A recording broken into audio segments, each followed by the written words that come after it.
letih lesu dan berbeban berat. Aku akan memberi kelegaan kepadamu. Masih ingin tinggal di dalam penjara, teman-teman? Tidak mau, ya, tidak mau. Jadi kita harus bangkit, harus bangkit. Ada juga di mana kita dipanggil dalam konsekuensi dari dosa. Mazmur 107 ayat 17, ada orang yang menjadi sakit oleh sebab kelakuan mereka berdosa dan disiksa oleh sebab kesalahan mereka. Nah, di sini ya, karena akibat dosa nggak mau bangkit, nggak mau dengar panggilan dari teman-teman yang mengajak di situ, lebih condong kepada panggilan teman-teman duniawi. Akhirnya ikut drug, ya, narkoba di situ. Akhirnya mencuri uang perusahaan, tertangkaplah KPK. Akhirnya ribut di dalam rumah tangga, bercerai. Yang susah adalah siapa? Anak-anak terpisah. Ya, kalau lagi terkungkung dalam konsekuensi akibat dosa, mari kita buka mata rohani kita, dengarkan panggilan teman-teman kita. Itu panggilan Yesus melalui sahabat-sahabat kita. Marilah kepadaku, semua yang letih lesu dan berbeban berat. Aku akan memberi kelegaan kepadamu. Nah, kepada siapa Anda dipanggil, Bapak Ibu yang dikasihi Tuhan Yesus? Kepada siapa? Ya, kita dipanggil agar masuk di dalam hubungan persaudaraan, mempunyai relasi yang lebih pribadi, lebih akrab, lebih intim dengan Yesus Sang Guru. Relasi ini lebih penting dari segala macam, ya. Kita dipanggil masuk di dalam persekutuannya dengan anaknya. Ya, supaya kenapa? Ya, dalam 1 Korintus 1 ayat 9 dikatakan, Allah yang memanggil kamu kepada persekutuan dengan anaknya Yesus Kristus Tuhan kita yang setia. Allah memanggil Anda dan saya masuk di dalam persaudaraan, relasi yang intim dengan Sang Guru Yesus Kristus. Masuk di dalam pokok anggur yang benar. Makanya harus baca firman Tuhan. Bagaimana kita tahu kalau kita nggak pernah baca firman Tuhan? Bagaimana kita bisa intim kalau kita nggak pernah berbicara berdoa? Kita lupa ya dengan kesibukan duniawi kita. Relasi dengan pribadi Yesus merupakan syarat hakikat dari pemuridan. Lalu setelah masuk dalam persaudaraan, baru kita dipanggil dalam pelayanan. Yesus memanggil murid-muridnya kepada hubungan persaudaraan dahulu. Lalu baru memerintahkan untuk melayani. Ya, persaudaraan bisa dikasih makan sarapan pagi, dibakarin ikan di tepi danau Galilea. Itu cara Yesus. Di dalam Matius 4 ayat 19 dikatakan, Yesus berkata, "Mari ikutlah aku, dan kamu akan kujadikan penjala manusia." Ya, jadi dari penjala ikan, Simon Petrus, Yakobus, Yohanes, di situ Andreas menjadi penjala manusia. Di situ merupakan satu kegembiraan, kesukacitaan ketika Anda dan saya, para nelayan ini, dipilih oleh Sang Guru menjadi muridnya. Nah, apa aja hambatannya? Pasti ada hambatannya selama kita hidup. Pertama adalah ego, ambisi. Murid-murid juga pun yang sudah setiap hari kumpul dengan Yesus ada ambisi, ya, mempertanyakan siapa nih yang paling besar, siapa yang akan duduk di sebelah kanan engkau. Pasti Anda ingat perikop itu. Status daripada pelayanan. Hati-hati, ya, jangan kita memenuhi dalam ladang Tuhan ambisi menjadi murid Yesus, ambisi mau terkenal sehingga kita lupa dengan ladang yang kecil-kecil, mencuri kemuliaan Allah. Hati-hati ya, Bapak Ibu yang sudah menjadi pelayan hamba Tuhan, yang sudah kesohor di sini, sering-sering lupa di situ. Nah, ini adalah ambisi ya. Yesus menjawab pertanyaan daripada murid-murid ini. Cukup dengan melakukan satu tindakan, satu contoh. Dia mencuci, membasuh kaki para murid-muridnya. Dia lakukan sendiri. Ini akan kita ingat nanti peringatan Hari Kamis Putih, misa perjamuan malam terakhir. Yesus membasuh kaki para murid-murid. Jawaban Yesus hanya itu. Barang siapa ingin menjadi besar, dia harus menjadi paling kecil, menjadi pelayan. Dicuci kaki para murid-muridnya. Itu yang contoh teladan Sang Guru kita. Lalu hambatan kedua adalah self-pity, mengasihani diri sendiri. Oh, kami ini telah meninggalkan segalanya kepunyaan kami untuk ikut Engkau Yesus. Ini pernyataan Simon Petrus di dalam Lukas 18 ayat 28. Merasa dalam hal ini kita kayak dagang sama Allah, sama Tuhan. Kita hitung-hitungan. Kita berpikir bahwa Tuhan, aku kan udah melayani, kok doaku yang ini nggak dikabulkan. Ya. Merasa bahwa Allah berhutang sesuatu kepada kita. Seharusnya seorang pelayan tidak seharusnya menuntut kondisi-kondisi seperti ini. Ya, self pity ini saya pernah alami juga ketika saya udah sibuk melayani dulu dari sejak mudika, mainnya di gereja melulu, aktif ya di sana di paroki Cideng.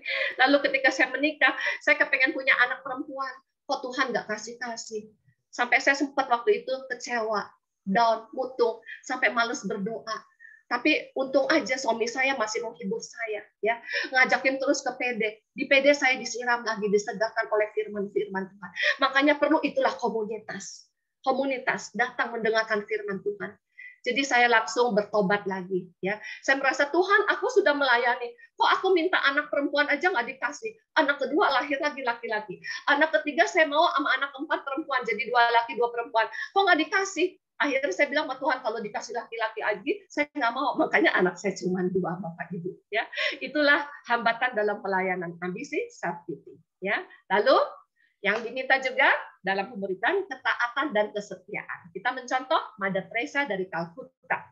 Ya, Tuhan tidak memanggilku untuk sukses, tapi untuk setia. Itu tulisan Mother Teresa dari Calcutta. Mother Teresa satu contoh taat kepada Kristus yang memanggilnya. Meskipun harus berkorban, menderita. Dia ngurusin gembel di kota Calcutta yang kumuh, di pinggir got, di pinggir jalan, yang sudah dying, sudah bau busuk, bau luka-luka. Tapi di situ ketaatan Mother Teresa Calcutta membuat seorang murid bertahan menghadapi kesulitan dalam pelayanan. Makanya Bapak Ibu teman-teman, jangan khawatir. Ketika kita mengalami kesulitan, ya, asal kita tetap taat, setia menjadi muridnya, kita bisa melalui semua itu, menghadapi kesulitan, karena Dia yang menopang kita, bukan Anda. Ya, nah di sini perkataan Yesus kita harus ingat. Bukan setiap orang yang berseru kepadaku Tuhan, Tuhan akan masuk dalam kerajaan surga, melainkan dia yang melakukan kehendak Bapakku yang di surga. Matius 7 ayatnya yang ke-21. Makanya Bapak Ibu ketika Anda melayani, Anda menderita, sukacita aja. Ucapkan syukur senantiasa, ya. Mengucap syukur dalam segala hal, karena kita bisa melewati kesulitan itu. Tapi ingat, ketika Anda bilang kami sudah melayani, tapi belum merasakan penderitaan. Dari seorang mentor kami, saya mendengar ketika itu namanya Anda belum melayani dengan sungguh-sungguh, karena Anda belum merasakan penderitaan. Nah, kita lihat di sini, ya, penderitaan tidak akan menjatuhkan kita, tapi akan menguatkan Anda sebagai murid dan pelayan Yesus. Tahap-tahap pemuridan, ya, prosesnya. Sampai di sini bisa ngikutin ya, karena makalahnya banyak, jadi saya terus rentetannya di sini. Semoga Anda jelas di sini menerimanya. Jelas? Tolong angkat jempol. Videonya tolong dimunculkan. Di sini saya lihat pada matiin video. Ya, jelas angkat jempolnya semua, bro and sis. Puji nama Tuhan. Ya, saya harap di sini peserta munculin videonya, karena ini pengajaran taat sebagai murid.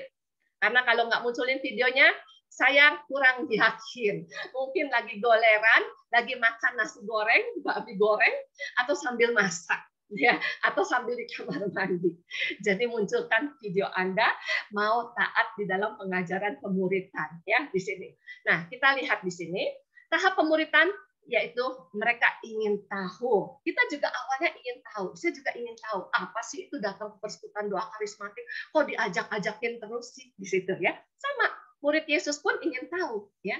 Ini ketika Yesus diikutin oleh muridnya, salah satunya, terus Yesus nengok ke belakang, Yohanes 1 ayat 37 sampai dengan 39, Anda catat, nanti Anda baca perikop ini hanya beberapa ayat, ya. Yesus menoleh ke belakang terus ditanya, kamu mau ngapain? Kamu ngikutin aku, ya. Lalu murid itu bertanya, Rabi, di mana engkau tinggal? Yesus bilang, ikutlah aku, nanti engkau tahu, ya, di situ. Nah, setelah rasa keingintahuannya terpenuhi, lalu mereka menjadi semakin yakin. Nah, setelah yakin, makanya murid Yesus Andreas pun bilang, ya, kami sudah menemukan Mesias. Andreas lari-lari, cari temannya, cari saudaranya. Dia ketemu Petrus di situ. Kami sudah ketemu Mesias, ya, menjadi yakin di situ, ya. Petrus pun ketika ditanya, siapakah aku ini? Yesus mantap menjawab, engkau adalah sang Mesias di situ. Karena Petrus sudah sangat yakin, karena rasa keingintahuannya sudah dipenuhi. Kami telah menemukan Mesias. Yohanes 1 ayat 41. Nah, di sini setelah rasa ingin tahu dipenuhi, yakin, barulah timbul rasa ingin menjadi komit ya di situ. Menjadi setia ikut, mau lebih dalam lagi. Meninggalkan apa yang sedang mereka kerjakan di sini, murid-murid di tepi Danau Galilea. Matius 4 tadi bacaannya ayat 18, 19, 20 ya. Yesus panggil, mari ikutlah aku ya. Lalu Simon meninggalkan jalannya, perahunya ya di situ. Andreas meninggalkan jalannya, perahunya. Lalu Yakobus dan Yohanes meninggalkan jala dan perahunya dan meninggalkan bapaknya si Zebedius di situ. Mereka menjadi komit. Nah, untuk menjadi murid Yesus, memang kita harus prioritas menjadikan Yesus yang utama dalam hidup kita. Ini adalah tahap dari komitmen. Tahap dari komitmen ini merupakan satu hal yang dibutuhkan di dalam pemuridan, kerinduan kita menjadi murid. Namun, ingat, tidak meninggalkan, tidak melepaskan tanggung jawab kita di dalam kewajiban kita di dalam rumah tangga. Sebagai suami, sebagai istri, sebagai anak, dan sebagai mantu atau mertua maupun pelayan di situ. Nah, pemuridan yang sejati adalah komitmen yang utuh. Utuh artinya total.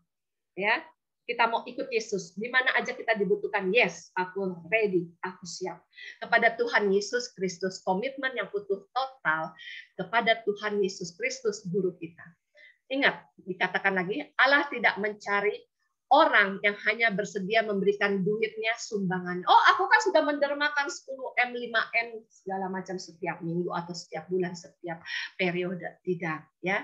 Jadi di sini ada gambarnya, ada babi sama ayam. Tapi Yesus lebih menghargai orang yang mau komit secara total. Gambar ayam ini binatang yang penuh dengan komitmen ya. Ya, dia jagain telurnya, dia bertelur, dia ngurusin, dia kasih makan anak-anak ayamnya ya. Di situ saya pernah ada video lihat anak ayam yang kasih makanan ke anak-anaknya, ayam jantannya yang matok-matokin di situ ya, di situ. Nah, proses pemuridan Bapak Ibu ya. Di sini pertama, saya ketika SHDR, ya, Roh Kudus menyadarkan akan dosa, akan hidup yang tidak benar atau yang benar di hadapan Tuhan. Dan kalau dia datang, dia akan mengisahkan dunia akan dosa.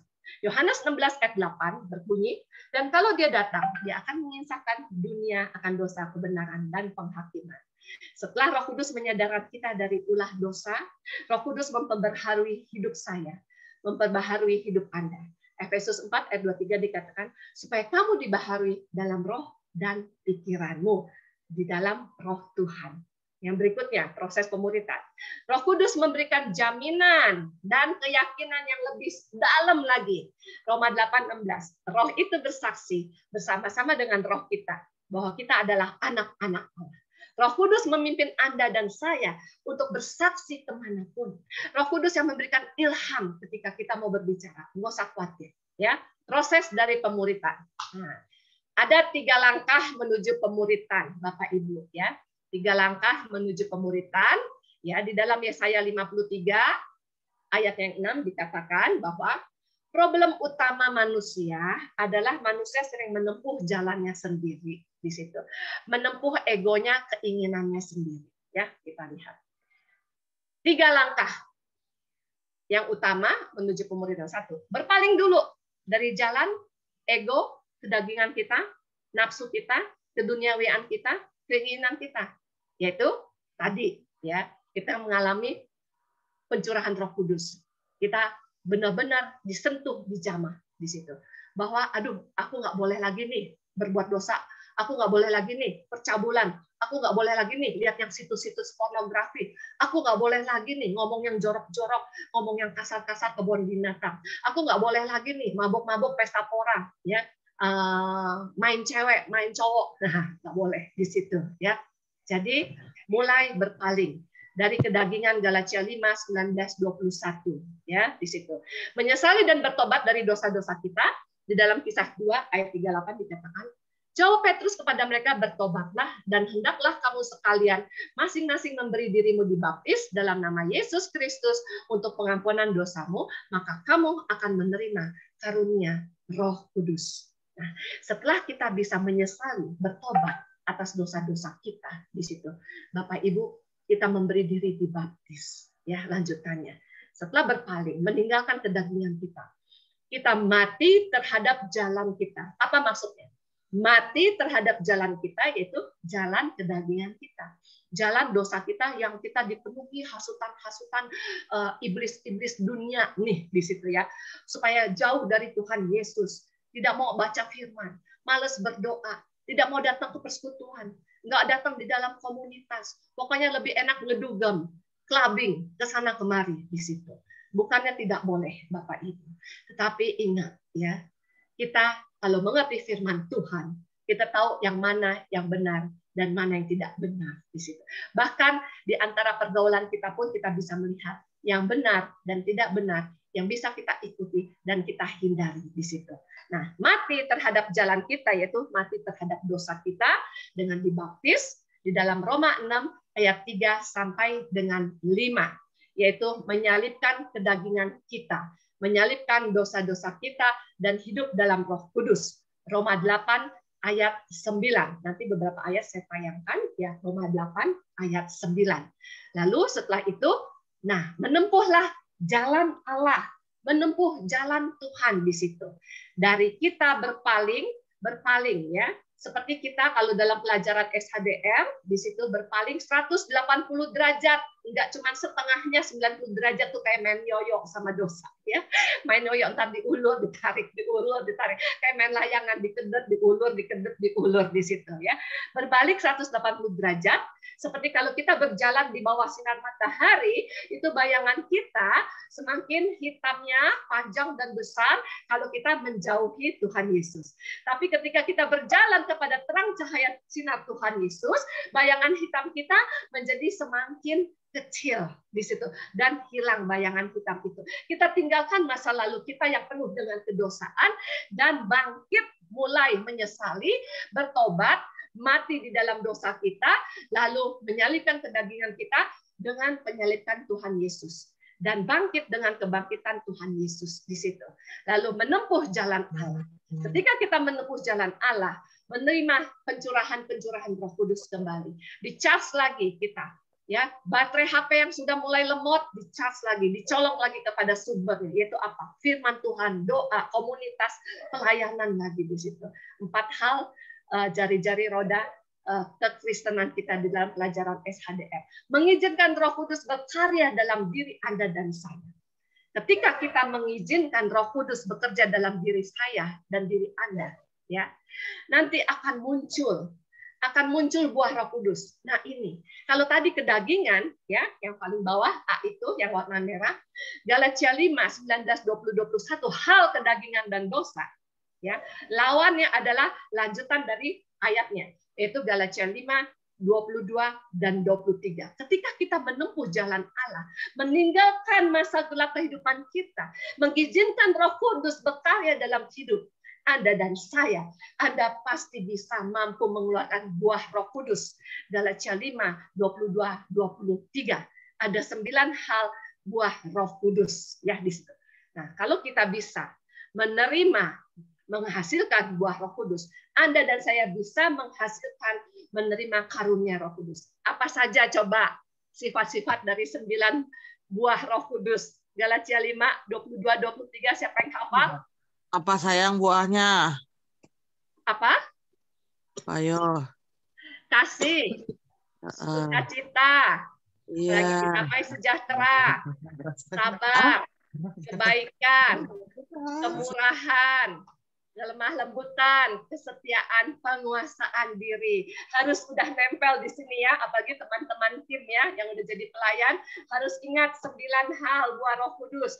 Buah Roh Kudusnya hanya 1 tapi sifatnya ada 9 di situ. Dan kita bisa menerima karunia-karunia Roh Kudus. Jadi berpaling, tinggalkan hidup gelap kita, hidup lama kita, mati dalam dosa kita, terima Tuhan Yesus lebih pribadi lagi secara baptisan dan juga secara pencurahan Roh Kudus dalam firman Tuhan. 4 jari-jari roda Kristiani kita dijalankan setiap saat, menempuh jalan Allah, mengizinkan Roh Kudus bekerja di dalam diri Anda dan saya. Niscaya Anda bisa menghasilkan buah Roh Kudus. Niscaya Anda bisa menerima karunia Roh Kudus. Jangan bilang, aduh Bu Acil, aku mah nggak punya karunia, aku nggak punya talenta. Siapa bilang? Semuanya diberi. Tapi pertanyaannya, apakah kita sudah meninggalkan belum hidup lama kita? Ya, di situ. Nah, kalau kita sudah meninggalkan, pasti bisa. Pasti Anda menerima karunia baru. Ya, ingat, jadi apa saja tadi langkah-langkah menuju pemuritan? Berpaling dari kedagingan ego, keinginan ambisi kita, mati terhadap dosa, menempuh jalan Allah, yaitu ikuti firman-Mu. Belajar mempraktekannya dalam hidup kita. Mudah atau susah? Susah. Tapi mudah, nggak ada yang mustahil kalau kita mau belajar, mau taat, tadi seperti Mother Teresa Calcutta, mau setia. Ya, teman-teman sekalian dikasihi Tuhan Yesus. Oke, ini tadi ayat yang saya tayangkan. Mati terhadap jalan kita, yaitu dan dibaptis. Roma 6, 3 sampai dengan 5. Atau tidak tahukah kamu bahwa kita semua yang telah dibaptis dalam Kristus telah dibaptis dalam kematiannya. Dengan demikian kita telah dikubur bersama-sama dengan Dia oleh baptisan dalam kematian, supaya kita semua sama seperti Kristus telah dibangkitkan dari antara orang mati oleh kemuliaan Bapa, demikian juga kita akan hidup dalam hidup yang baru. Saya kasih warna merah kata hidup, akan hidup dalam hidup yang baru.